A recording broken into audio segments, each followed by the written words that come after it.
आज हमारे बीच में 21 साल की सिमरन गोदवानी जी चाय विद राय में चर्चा के लिए हैं। तो मैं सिमरन गोदवानी जी का स्वागत करता हूं चाय विद राय में। नमस्ते सिमरन गोदवानी जी, बगैर किसी लाग लपेट के, बगैर किसी औपचारिकता के मैं आपसे बात करना चाहूंगा, लेकिन उसके पहले मैं बच्चों को बता दूं, यूथ को बता दूं कि सिमरन गोदवानी सीएमए कंप्लीट हैं। इनकी उम्र सिर्फ 21 ईयर कुछ महीने हैं और ये एनएमडीसी में ज्वाइन कर चुकी हैं। कैंपस इनका सिलेक्शन हो चुका है। तो ऐसे बच्चे जो सीए, सीएस, सीएमए करते हैं वो कैसे तैयारी करें, किस तरीके से मूव करें, वो सुनिए आप सिमरन गोदवानी जी की जुबानी। सिमरन जी, आप 12th 92% से पास आउट हैं और सीएमए आपने फाउंडेशन किया, तो आप बच्चों को, यूथ को क्या कहेंगे कि सीएमए फाउंडेशन या सीए फाउंडेशन कब ज्वाइन करना चाहिए? सर, मेरे हिसाब से जो फाउंडेशन कोर्स है बेसिक लेवल का होता है। तो जैसे हम 11th 12th में कॉमर्स और मैथ्स के बेसिक्स पढ़ते हैं, उसी हिसाब से हम फाउंडेशन की भी प्रिपरेशन करते हैं। तो अगर हम दोनों को साथ में लेके चले तो हमारे फाउंडेशन लेवल इजीली एक बार में क्लियर हो जाता है। चाहे वो मैथ्स हो, इकोनॉमिक्स हो, ये सारे सब्जेक्ट्स हमारे 11th 12th में भी हैं। तो कहीं ना कहीं हमें पहला स्टेज क्लियर करने में और कंसेप्चुअली हर एक चीज को समझने में हेल्प करता है। सिमरन गोदवानी जी, आपने सीएमए फाउंडेशन से लेकर के फाइनल तक की यात्रा, जहां तक मुझे जानकारी है, और चूंकि हमारे इंस्टीट्यूट की आप स्टूडेंट रही हैं, तो आपने ये एग्जामिनेशन के बीच में कहीं आप ब्रेक हुआ, कहीं आप फेल हुई? जी सर, मैंने फाउंडेशन से फाइनल तक यहीं से प्रिपरेशन की है और मैंने सारे एग्जाम्स एक ही अटेम्प्ट में पास किए।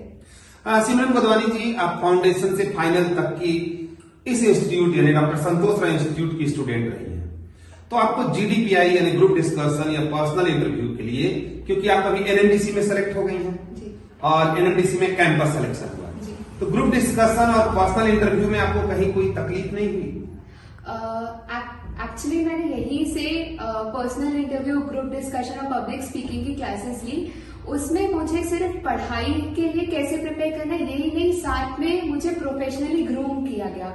इंटरव्यू के टाइम में हमें करेक्ट आंसर तो देना ही है, लेकिन हमें यहाँ पे ये भी सिखाया गया कि जो पैनल में हमारे इंटरव्यू लेते हैं कंपनी के अथॉरिटीज, उनको देख के सारे जो हमें सिर्फ क्वेश्चन पूछ रहे हैं हमें सिर्फ उससे आंसर नहीं देना है, हमें एक साथ सबको देखना है। हमारी बॉडी लैंग्वेज को कैसे रिप्रेजेंट करना है वो भी सिखाया गया, जिससे हमें एक कहीं ना कहीं प्लस पॉइंट मिलता है इंटरव्यू के टाइम में। यानी ग्रुप डिस्कशन, पर्सनल इंटरव्यू की तैयारी भी इस इंस्टीट्यूट में कराई गई? जी सर।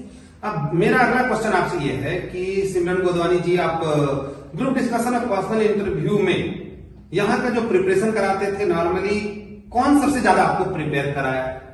मैं ये कहना चाहूंगी कि मारिया मैम और प्रवीण सर के जो स्किल्स और टेक्निक्स थे वो मैंने वहां पे अप्लाई किए। चाहे वो बॉडी लैंग्वेज हो, अपना पर्सनल रिप्रेजेंटेशन हो, इंटरव्यू में इंग्लिश और हिंदी का कॉम्बिनेशन हो, तो ये पूरी बातें आपको मारिया मैम और प्रवीण सर से सीखने को मिली। जी हाँ, बोलिए, आप कुछ और कहना चाह रही हैं? जी, और इंस्टीट्यूट के द्वारा और कई एमिनेंट पर्सनालिटीज भी इनवाइट किए गए थे जीडी और पर्सनल इंटरव्यू के सेशंस के लिए, तो उनकी टीचिंग्स भी मुझे कहीं ना कहीं वहां पर काम आई।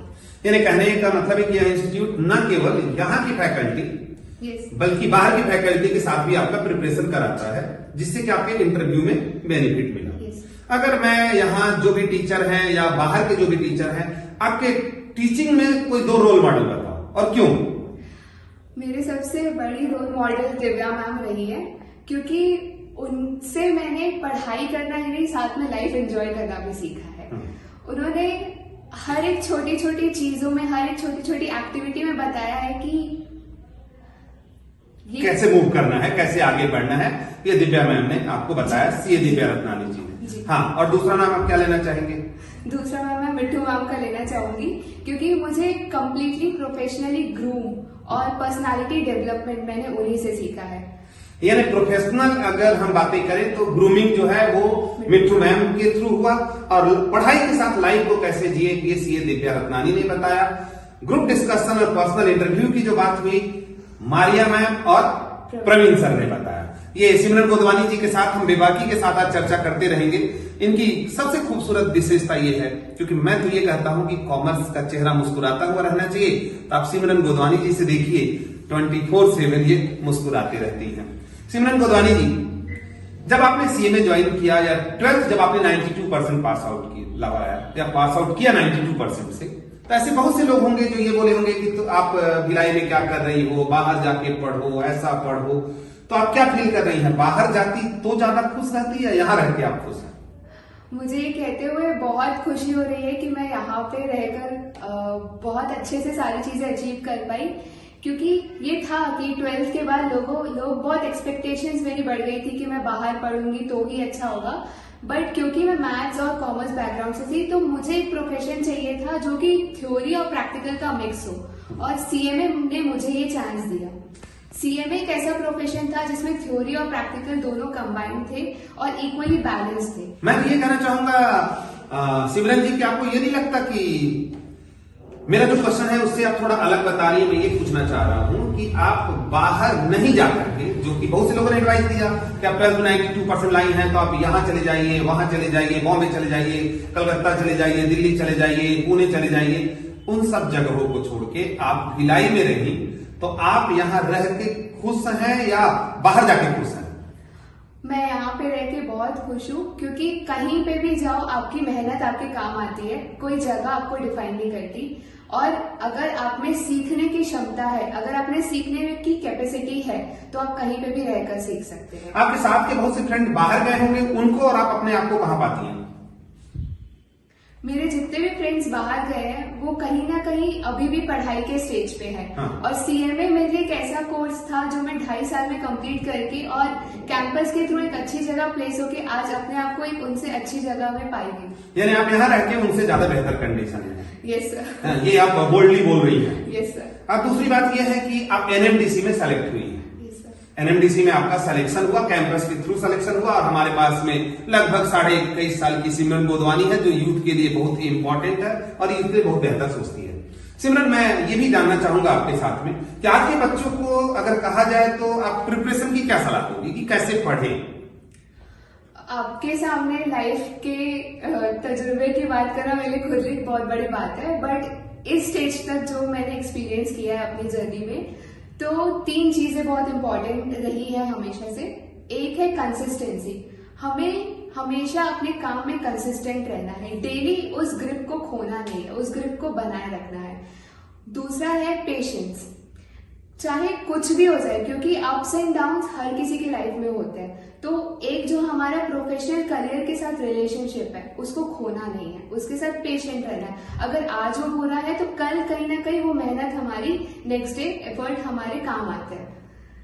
तीसरा है ग्रेटफुलनेस, हमें आज हमारी लाइफ में सब कुछ है, हम अपने पेरेंट्स के साथ रहते हैं, हमारी पूरी बॉडी कंप्लीट है जिससे हम सारे काम कर सकते हैं। हम एक नेक्स्ट डे हमारी लाइफ में आता है फिर से जीने के लिए। तो प्रोफेशनल करियर, बाकी चीजें, पब्लिक में अपने आप को रिप्रेजेंट करना, ये सबसे छोड़ के भी हमारी एक लाइफ है। तो अगर हम उस पर्सपेक्टिव से अपनी लाइफ को देखते हैं तो हमारे आधे बर्डन कम हो जाते हैं। तो ग्रेटफुल रहना, ग्राउंडेड रहना, ये बहुत जरूरी है। सिमरन जी 3 मुख्य पॉइंट को बता रही हैं। पहला पॉइंट इनका कहना है कंसिस्टेंसी, दूसरा पेशेंस और तीसरा ग्रेटफुलनेस। ये इनके लिए एक इंपॉर्टेंट फैक्टर है इनकी सक्सेस में, इनकी सक्सेस की स्टोरी में। मैं सिमरन गोदवानी जी आगे आपसे एक प्रश्न और करना चाहूंगा जो सबसे मुख्य है। आज की यूथ को एडवाइस देना होगा तो आप क्या एडवाइस देंगे कि कैसे वो पढ़ाई और सोशल मीडिया दोनों को कैसे मैनेज करें? सबसे ये डिसीजन लेने में सबसे ज्यादा जो एक इम्पॉर्टेंट फैक्टर प्ले करता है वो ये है कि चॉइस ऑफ एक्शन। आपकी चॉइस क्या है इस मोमेंट पे काम करने का। इस दिन में आपको आज पार्टी पे भी जाना है, आपको आज क्लासेस भी अटेंड करनी है, आपको आज एक सोशल वर्क में भी जाना है, तो आप क्या चीज को आप पहले प्रायोरिटी देते हो वो इम्पोर्टेंट है। तो चॉइस ऑफ एक्शन, हर दिन के चॉइसेस से ही हमारी लाइफ बढ़ती है। मतलब सिलेक्शन, अब मालूम होना चाहिए कि फर्स्ट क्या है, सेकंड क्या है, थर्ड क्या है, तब आप बेहतर कर सकते हैं। Yes sir. आपको जब पढ़ाई करती थी तो पढ़ाई के बीच में इंटरटेनमेंट के लिए मौज मस्ती, मूवी, डांस, ये सब में पार्टिसिपेट करती थी या जाती थी कि नहीं जाती थी? ये सब मैं हमेशा से सोशली और बाकी सारी कल्चरल एक्टिविटीज में इन्वॉल्व रही हूँ और ये सारी चीजें हमें बहुत मोटिवेट करती है, तो हमें जितना हो सके पार्टिसिपेट करना चाहिए। और स्टार्टिंग फेज में ऐसा होता है कि हम एफर्ट्स नहीं ले पाते क्योंकि हमें पब्लिक फियर रहता है, बट एक चांस हमें हमेशा हर कंपटीशन में, हर एक कल्चरल इवेंट में देना चाहिए और अपने आप को पब्लिकली रिप्रेजेंट करना चाहिए। मतलब आपका कहना यह है कि हमको यूनिवर्सल बनना जरूरी है। सिर्फ बुक वर्म बन गए तो भी काम नहीं चलेगा, कि सिर्फ पढ़ रहे हैं तो भी काम नहीं चलेगा, और सिर्फ मस्ती कर रहे हैं तो भी काम, मतलब बैलेंस। Yes sir. है ना, आप यही कहना चाह रही हैं? Yes sir. तो आप इंस्टीट्यूट के कई काम में भी इन्वॉल्व रहती थी, तो थोड़ा सा बच्चों को बताइए कि आप उन सब चीजों को कैसे मैनेज करती थी? इंस्टीट्यूट में सारे फेस्टिवल्स और कल्चरल इवेंट्स बहुत अच्छे से मनाए जाते थे, चाहे दिवाली हो, गणेश चतुर्थी हो, क्रिसमस हो। तो ये सारी चीजों में अगर हम एक फैमिली की तरह रह के उस फेस्टिवल को एंजॉय करें। आपका क्या पार्टिसिपेशन रहता था उसमें? जी, मैं एक बहुत अच्छे ग्रुप के साथ काम करती थी और वहाँ हम पूरी शॉपिंग भी कर रहे हैं, डेकोरेशन भी कर रहे हैं, तैयार होकर पूजा भी कर रहे हैं। सो ये सारी चीजें मुझे यहाँ की एक फैमिली मेंबर बना के मुझे रखा गया। ये थी सिमरन गोदवानी, जो सीएमए एक बार में क्लियर करने के बाद पूरी चीजों के साथ इन्वॉल्व होते हुए आज 22 साल 21 साल कुछ महीने की उम्र में ये एनएमडीसी ज्वाइन की है। यूथ के लिए एग्जाम्पल है, ये प्रेरणा स्रोत है। और सबसे इंपॉर्टेंट चीज यह है, मैं आज इसलिए बहुत ज्यादा अपने आप को भी गौरवान्वित महसूस कर रहा हूं कि ये हमारे इंस्टीट्यूट डॉक्टर संतोष राय इंस्टीट्यूट की सदस्य हैं, शुरू से यहाँ पढ़ी हैं, स्टूडेंट है, और आज मेरे सामने बैठ के बड़ी बेबाकी से आपके साथ चर्चा कर रही थी। हम आगे फिर एक नई शख्सियत, एक नई यूथ, एक नई छात्रा के साथ में आपके साथ मिलेंगे जो सीएमए क्लियर करके अपना करियर स्टार्ट किया। आज चाय विद राय में हमारे साथ निशा श्रीवास्तव जी, जो अभी रिसेंटली करेंटली या यूं कहूं कि अभी जो रिजल्ट निकला है उसमें सीएमए पास होने के बाद में कैंपस इंटरव्यू में विप्रो लिमिटेड ज्वाइन की है। तो निशा श्रीवास्तव जी, चाय विद राय में आपका स्वागत है। और सबसे पहले मैं जैसे सिमरन गोदवानी जी से पूछा था वैसे ही आपसे पहला क्वेश्चन ये है कि आप आज के बच्चे जो कॉमर्स लिए हैं या सीए, सीएमए, सीएस करना चाहते हैं, उनके लिए क्या करना चाहिए? मैं सभी वो कॉमर्स के स्टूडेंट्स जो कि 11th या 12th में हैं, उन्हें यह सलाह देना चाहूंगी कि जैसे कि साइंस स्ट्रीम के बच्चे 9-10 से ही अपनी प्रिपरेशन स्टार्ट कर देते हैं फर्दर स्टडीज की, वैसे ही हम कॉमर्स स्टूडेंट्स को भी 11-12 से ही अपने करियर के बारे में सोचना चालू कर देना चाहिए, क्योंकि ऐसा ना हो कि 12th के बाद आपकी बहुत देर हो जाए। कई बच्चे तो ऐसे होते हैं जो सिर्फ सोचते हैं, तो सोचना चालू कर देना चाहिए निशा जी, या स्टार्ट कर लेना चाहिए? नहीं सर, सिर्फ सोचना ही जरूरी नहीं है। जैसे कि हर सोच को, हर प्लान को एक एग्जीक्यूशन की जरूरत होती है, तो सिर्फ सोचने से काम नहीं बनेगा। आपको 10th में अगर आपको पता है कि आपको कॉमर्स लेना है, तो 11th में श्योरली आपको एक स्ट्रीम चूज कर लेना चाहिए और उसके तरफ आगे बढ़ना चाहिए। अभी आपने सीएमए पास किया, तो सीएमए पास करने के साथ साथ, और ये हमारे लिए सौभाग्य की बात है कि आप डॉक्टर संतोष राय इंस्टीट्यूट की स्टूडेंट रही हैं और यहाँ शुरू से आपने पढ़ाई की है, तो जो सीएमए के जो एग्जामिनेशन की प्रिपरेशन आप करती थी, तो यहाँ के एक एनवायरनमेंट या आप अपने प्रिपरेशन के बारे में थोड़ा सा बताइए। जी, मैंने सीएमए की प्रिपरेशन डॉक्टर संतोष राय इंस्टीट्यूट से ही की। तो यहाँ ना कि केवल स्टडीज पे ध्यान दिया जाता है कि हम कैसे अपने सिलेबस को कंप्लीट करें, बल्कि उसके साथ साथ हमें पर्सनालिटी ग्रूमिंग और कैसे अपने इंटरव्यू की प्रिपरेशन करनी है वो भी सिखाया जाता है। तो इसलिए मेरे लिए बहुत ही हेल्पफुल हुआ कि मैं एक बार में इंटरव्यू क्रैक कर सके, उसका ये एक बहुत ही बड़ा रीजन है। तो इंटरव्यू के प्रिपरेशन कराने में आप किसकी भूमिका महत्वपूर्ण मानती हैं? सबसे ज्यादा जो भूमिका रही है उसमें वो मिट्टू मैम की रही है, क्योंकि उन्होंने ही हमें शुरू से गाइड किया कि हमें पर्सनालिटी डेवलपमेंट की कोचिंग भी साथ में करनी चाहिए, और जीडी सेशंस कंडक्ट होते थे यहाँ पर, उसमें मैंने पार्टिसिपेट किया। तो कहीं ना कहीं वो हमारी ओवरऑल पर्सनालिटी ग्रूम करने में हमें हेल्प करती है। निशा जी, आप जैसे कॉमर्स के 3 मेन करियर होते हैं, सीए, सीएमए और सीएस। CMA means ICW. तो सीएमए जो कोर्स आपने सीए और सीएस को छोड़ के सीएमए क्यों चुना, क्या रीजन था?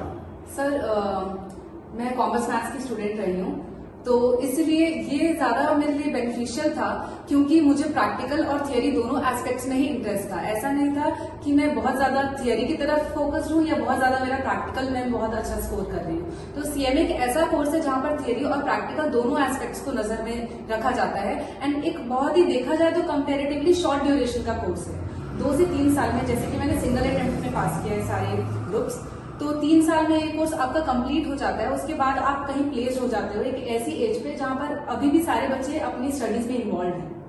जब आप 12th पास की होंगी तो बहुत से फ्रेंड या बहुत से घर में लोग आए होंगे जो ये कह रहे होंगे कि आप भिलाई में क्यों रुक रही हो, बाहर क्यों नहीं एडमिशन लेती हो, तो इस बारे में आपका क्या कहना है?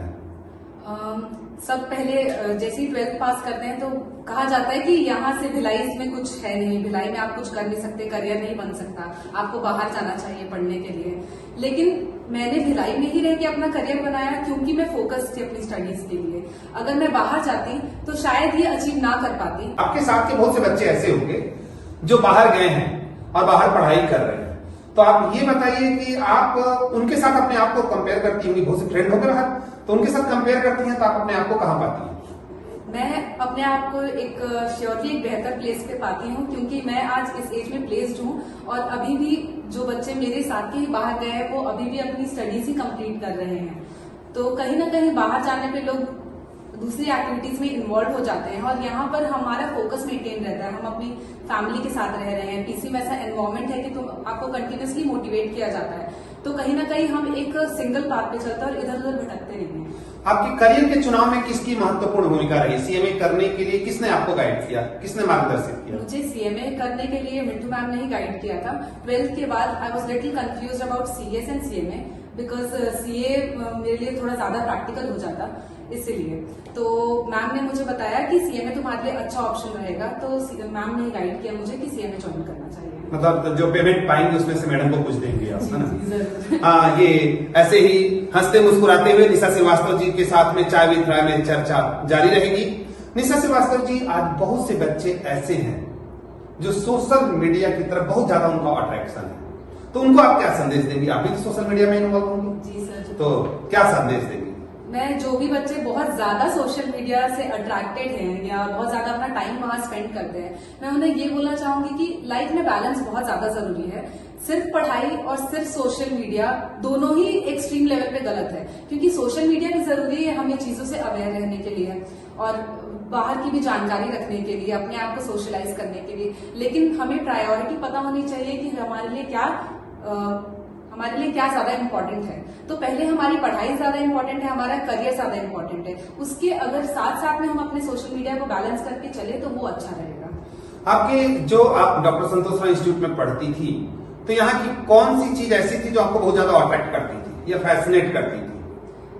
सबसे ज्यादा जो चीज मुझे अट्रैक्ट करती थी या फैसिनेट करती थी वो ये था कि सिर्फ हम पढ़ाई में कभी इन्वॉल्व नहीं रहे। बहुत सारे एक्टिविटीज जैसे कि सेमिनार्स हो रहे हैं, जीडी हो रहे हैं, और उसमें हमें भी पार्टिसिपेट करने का मौका मिलता था, वॉलंटियरशिप करने का मौका मिलता था। तो वो मेरे लिए बहुत ही ज्यादा फैसिनेटिंग थी। और जितने कल्चरल इवेंट्स होते थे उसमें भी पार्टिसिपेट करने का मौका मिलता था। तो वो सारी चीजें बहुत ही एंजॉयफुल रही है।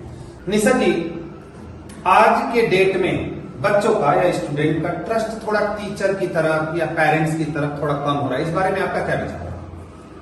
मेरे हिसाब से उसका भी एक रीजन है कि बच्चों का ट्रस्ट क्यों पेरेंट्स और टीचर्स पे कम हो रहा है, क्योंकि वो अपने फ्रेंड्स ग्रुप में इतने इन्वॉल्व होते हैं कि कहीं ना कहीं टीचर्स और पेरेंट्स से डिस्कशन करना ही भूल जाते हैं। और जैसे कि अगर मैं एक स्टूडेंट हूँ और मैं बोल रही हूँ कि मुझे आज पढ़ाई नहीं करनी और मेरे से क्वेश्चन सॉल्व नहीं हो रहा है, तो जो मेरा फ्रेंड है उसके भी सेम इमोशन है, तो कहीं ना कहीं हम कनेक्ट करेंगे कि हाँ उसने भी क्वेश्चन सॉल्व नहीं किया, मैं भी नहीं करती, तो ठीक है टाल सकते हैं हम पढ़ाई को आज। लेकिन अगर मैं यही चीज एक टीचर से डिस्कस करूँ या अपने पेरेंट्स से डिस्कस करूँ तो कहीं ना कहीं वो मुझे गाइड करने की कोशिश करेंगे। अगर तुमसे सॉल्व नहीं हो रहा है तो तुम हमसे डाउट पूछो या उसको कहीं ना कहीं सॉल्व करने की कोशिश करो। तो ये डिफरेंस आ जाता है। यानी आज फ्रेंड सर्कल इतना ज्यादा इन्फ्लुएंस कर रहा है कि बाकी चीजों से उनका दूरी बन गई है, बाकी चीजों से वो दूर हो गए। अभी देखने में जो आ रहा है कि छोटे छोटे बच्चे जिनसे पूछा जाता है क्लासरूम में, हमारे लिए बड़ी आश्चर्य की बात होती है, हर बच्चा आज मिलेनियर बनना चाहता है, हर बच्चा करोड़ों में अर्न करना चाहता है, हर बच्चा बहुत बड़ा इंसान बनना चाहता है। फिर लेकिन अगर अगला क्वेश्चन होता है कि आप इसके लिए एफर्ट कितना करते हैं, तो कोई बच्चा बोलता है कि 1 घंटा पढ़ता हूँ, कोई बच्चा बोलता है 2 घंटा पढ़ता हूँ। इस बारे में आपके क्या विचार है? मेरे इस बारे में ये विचार है कि आज के स्टूडेंट्स जो है वो रियलिस्टिक नहीं होते, कहीं ना कहीं उन्हें सपने तो बहुत बड़े बड़े दिखते हैं और कहीं ना कहीं ये थिंकिंग डेवलप हो गई स्टूडेंट्स में कि वो लोग मनी के टर्म्स में चीजों को तौलते हैं। तो इसका इतना नेटवर्क है तो हमें भी वैसा ही करना है, लेकिन उसके लिए जो कहीं ना कहीं तैयारी है वो पूरी नहीं है। सपने बड़े देखना गलत नहीं है, आप कितने भी सपने बड़े देखिए, लेकिन उसके लिए ये सोचिए कि आप उसकी कंपेरेटिवली उतनी मेहनत कर रहे हैं, तो वो मेहनत करना बहुत ज्यादा जरूरी है। हार्ड वर्क बहुत ज्यादा जरूरी है। हार्ड वर्क जरूरी है, मतलब बगैर हार्ड वर्क के, बगैर कुछ किए बच्चे सपने बहुत देख रहे हैं जी, मतलब बगैर कुछ मिनिमम एफर्ट पे, मतलब मेरे इमोशंस को, है ना, बच्चे जो देख रहे हैं चाइल्ड विथ राय मेरे इमोशंस को समझ रहे हैं कि बगैर किसी काम के बड़े बड़े ख्वाब, बगैर किसी एक्शन के बड़े बड़े रिजल्ट की तरफ आगे बढ़ रहे हैं। निशा जी, जाते जाते आज के यूथ को या आज कॉमर्स की लाइन में या साइंस की लाइन में पढ़ने वाले बच्चों को आप क्या संदेश देंगे? सभी स्टूडेंट्स को मैं ये मैसेज देना चाहूंगी कि कॉमर्स में भी बहुत फील्ड है, हमें इसका नॉलेज नहीं होता, लेकिन बहुत सारे फील्ड हैं। तो आप जैसे ही 11th में एंटर करते हैं तो आपको सही गाइडेंस की बहुत ज्यादा जरूरत है कि क्या क्या स्ट्रीम अवेलेबल है एंड कौन सी स्ट्रीम आपके स्किल सेट को सूट करती है, तो वो सबसे ज्यादा इंपॉर्टेंट है।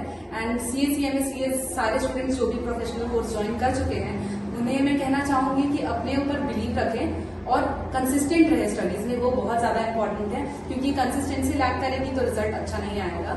और एक और चीज बहुत इंपॉर्टेंट है, स्टूडेंट्स साल भर मेहनत तो कर लेते हैं, लेकिन आखिरी का जो क्रूशियल टाइम होता है 1-2 महीने, उस टाइम पे रिवीजन सही से नहीं करते कि हमने तो ऑलरेडी पढ़ाई कर ली है, जो कि बहुत ज्यादा इंपॉर्टेंट है, क्योंकि रिवीजन के बिना हम एग्जाम्स में उतना अच्छा परफॉर्म नहीं कर पाते और उसके बाद हम सोचते हैं कि हमारी कहाँ कमी रह गई। तो रिवीजन भी बहुत ज्यादा इंपॉर्टेंट है, यही कहना चाहूंगी। और ट्रस्ट रखें अपने टीचर्स पे, अपने पेरेंट्स पे ट्रस्ट रखें और परफॉर्म अच्छे से करें, फोकस होकर एग्जाम परफॉर्म करें। ये चाइल्ड विथ राय में आज 2 यंग एनर्जेटिक 2 लड़कियां थी, सिमरन गोदवानी और निशा श्रीवास्तव, जो CMA कंप्लीट करने के बाद आज ही किसी 10 दिन पहले कैंपस में ज्वाइन की हैं। निशा श्रीवास्तव जी विप्रो ज्वाइन की हैं और सिमरन गोदवानी जी NMDC ज्वाइन की हैं। तो ऐसे बच्चों के लिए जो अपने करियर की शुरुआत कर रहे हैं, इन बच्चों के लिए चाय विथ राय की चर्चा में आज थी सिमरन गोदवानी और निशा श्रीवास्तव। फिर अगले शनिवार हम मिलेंगे किसी नई शख्सियत के साथ और फिर चर्चा होगी। All the best, good luck.